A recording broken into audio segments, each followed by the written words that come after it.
हर हर महादेव, जय भोलेनाथ। नमस्कार, मैं साधना पांडे मार्गदर्शन पे आपका स्वागत करती हूँ। दोस्तों, चैत्र मास की नवरात्रि आने वाली है। माता रानी का आरंभ, उनके 9 दिनों का आरंभ होने वाला है, जो कि हमारे लिए विशेष, बहुत विशेष है। क्या और किस दिन से प्रारंभ हो रही है चैत्र नवरात्रि का, किस दिन हम माता की कलश स्थापना करेंगे, माता का आह्वान करेंगे, कब विसर्जन करेंगे, कन्या पूजन कब करेंगे, साथ साथ आपके बहुत सारे विशेष सवाल भी हैं जिनके बारे में भी जानेंगे। विशेष सवालों में कुछ इस प्रकार के सवाल हैं, जैसे कि व्रत करना चाहिए, नवरात्रि की सामग्रियां खरमास में लेना चाहिए, नहीं लेना चाहिए, सारी महत्वपूर्ण बातें। परंतु दोस्तों, उससे पहले हम जान लेते हैं कि चैत्र नवरात्रि का प्रारंभ कब हो रहा है और कब चैत्र नवरात्रि की समाप्ति हो रही है, और माता रानी की कलश स्थापना का शुभ मुहूर्त कौन सा है, किस मुहूर्त में हम कन्या पूजन करेंगे, तथा ये भी जानेंगे कि माता रानी की पूजा में कौन कौन से विशेष काम हैं जो कि अवश्य कर लेना चाहिए। चैत्र नवरात्रि के प्रतिपदा की शुरुआत दोस्तों वो हो जा रही है 8 अप्रैल 2023 सोमवार को रात 11:50 पे। समाप्ति 9 अप्रैल को रात को मंगलवार 8:30 पर। ऐसे में घट स्थापना 9 अप्रैल को ही करना शुभ होगा। तो 9 अप्रैल से ही चैत्र प्रतिपदा यानी कि नवरात्रि के पहले दिन की शुरुआत होगी। 9 अप्रैल को ही हम कलश स्थापना करेंगे दोस्तों। अब इसके बाद हम तैयारियां करेंगे, कुछ विशेष तैयारियां। उस तैयारियों के बाद ही हम नवरात्रि की पूजा, प्रार्थना, स्थापना वगैरह कर सकते हैं। चैत्र नवरात्रि की पूजा और आराधना के लिए सबसे पहले हमें अपने घर की पूर्णतया साफ सफाई करना अनिवार्य है दोस्तों। बिना साफ सफाई के हम माता रानी का आह्वान नहीं कर सकते, क्योंकि बहुत बड़ा पर्व है। तो घट की स्थापना यानी कलश स्थापना हम 9 अप्रैल दिन मंगलवार को करेंगे। कलश स्थापना का मुहूर्त भी आपको स्क्रीन पे मिल जाएगा अभी लिखा हुआ, तो उसी मुहूर्त में आप जो है कलश स्थापना अपनी कर लीजिएगा। देखिए, पहला जो प्रश्न है वो मैं बताती हूँ कि क्या जो है खरमास चल रहा है, तो ऐसे में हम नवरात्रि के लिए जो सामग्रियाँ हैं, खरीदारियाँ हैं, वो अभी से कर सकते हैं या नहीं कर सकते हैं।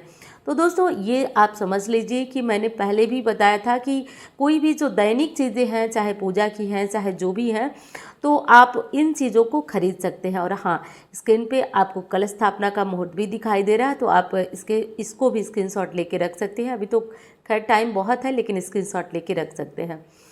तो आप इन सामग्रियों को पहले से खरीद सकते हैं। फ़ोटो, मूर्ति, जो भी चीज़ें लेना चाहते हैं, बहुत लोग चांदी की मूर्तियाँ लेना चाहते हैं, तो बिल्कुल भी ले सकते हैं, किसी भी प्रकार की कोई दुविधा नहीं है आपको।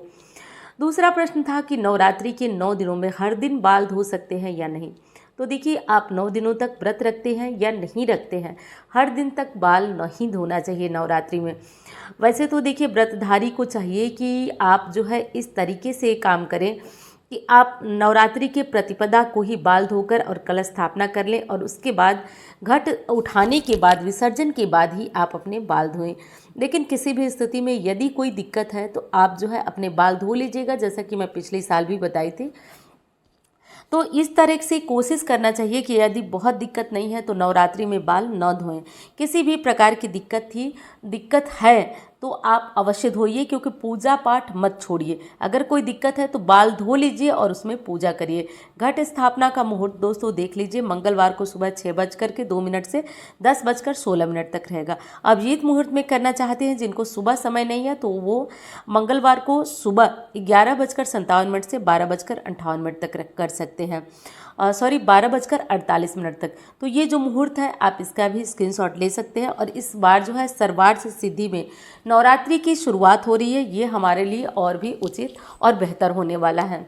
नवरात्रि के साथ साथ दोस्तों कुछ तैयारियां भी हमें करके रख लेना है, जैसे कि पिछली बार भी मैं इस बातों के लिए आपको बताई थी कि नवरात्रि की प्रारंभ होने के दिन हमें जो है आम के पत्तों का तोरण ज़रूर लगा देना चाहिए।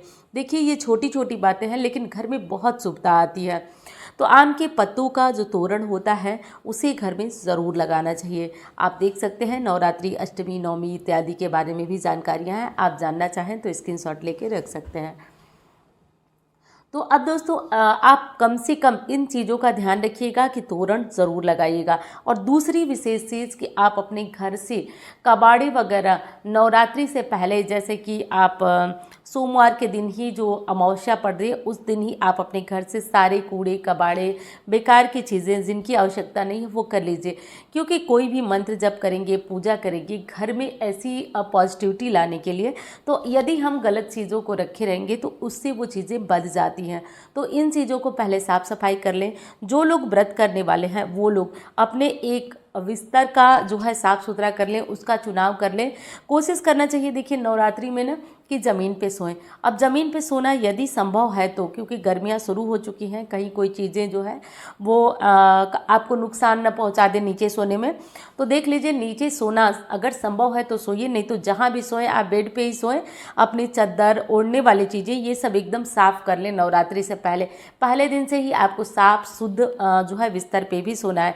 सारी चीज़ों का साफ सुथरी तरीके से ध्यान रखना है। और ये मैं नहीं कह रही हूँ दोस्तों, दुर्गा सप्तमी में ही व्रती के लिए ये नियम बताया गया है कि भूमि पे शयन करना चाहिए। माता रानी के लिए चुनरी वगैरह भी आप खरीद कर पहले से ज़रूर रख लीजिए, क्योंकि उस दिन या उसके एक दिन पहले शायद व्यस्तता ज़्यादा हो और आप इन चीज़ों को न कर पाएँ। और दोस्तों आपको वीडियो पसंद आ रही है तो लाइक ज़रूर करिएगा, चैनल को भी साथ साथ सब्सक्राइब कर लीजिएगा, क्योंकि इस तरह की विशेष बातें जो है वो आपको मिलती रहेंगी। अब एक बहुत बड़ा मुद्दा जिसपे कि बहुत सारे प्रश्न आ रहे हैं कि सभी लोग अलग अलग कहते हो, हम लोग किसकी बात को माने। तो देखिए मैं ऐसा कुछ नहीं कर रही हूँ कि आप किसकी बात को माने। देखिए सबकी अलग अलग चीज़ें हैं, सबके राज्य अलग अलग हैं, सबकी बातें अलग हैं। कौन क्या कहता है ये सभी लोग अपने अपने समझ से कहते हैं। आप देख लीजिए कि आपको क्या करना है। मेरे मतानुसार जब तक ये खरमास समाप्त नहीं हो जाता, यानी कि 14 तारीख के बाद ही आप कोई नया व्रत प्रारंभ कर सकते हैं। जिन लोगों को नया जैसे कि 9 दिनों का व्रत प्रारंभ करना है, वो नया व्रत प्रारंभ करना जो अक्टूबर वाली नवरात्रि होती है, कुंवार वाली, उस महीने से ज़्यादा बेहतर होता है। तो आप उस महीने से कर सकते हैं। जो लोग व्रत करते आए हैं उनके लिए किसी भी प्रकार का दोष नहीं है। तो अब आपको समझ में आ गया होगा, क्योंकि लगातार इस तरह के प्रश्न आ रहे हैं कि क्या किया जाए।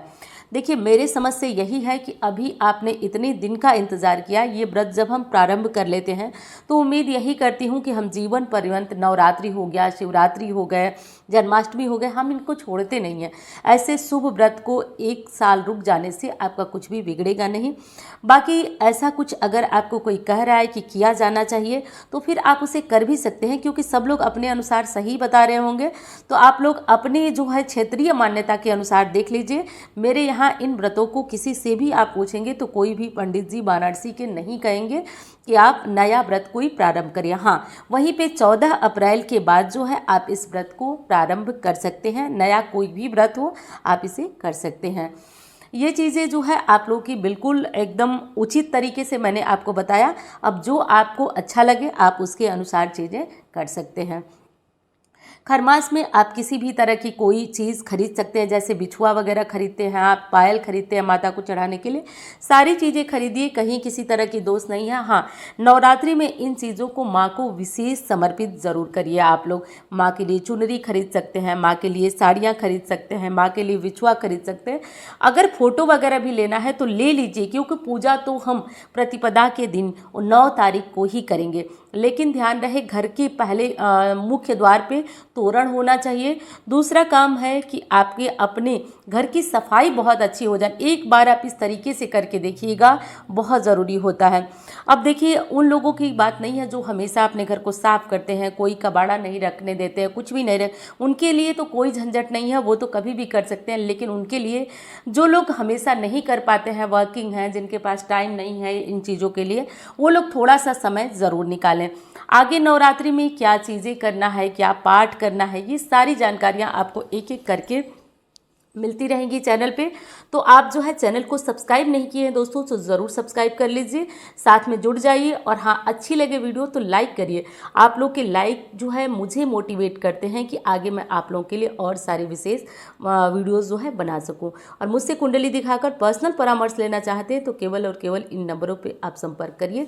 बाकी कमेंट बॉक्स में कोई नंबर है तो एक बार आपको देखना होगा कि यही नंबर है या फिर अलग। तो इस तरीके से करके दोस्तों देख लीजिए, नहीं तो कोई भी दिक्कत हो सकती है आपको।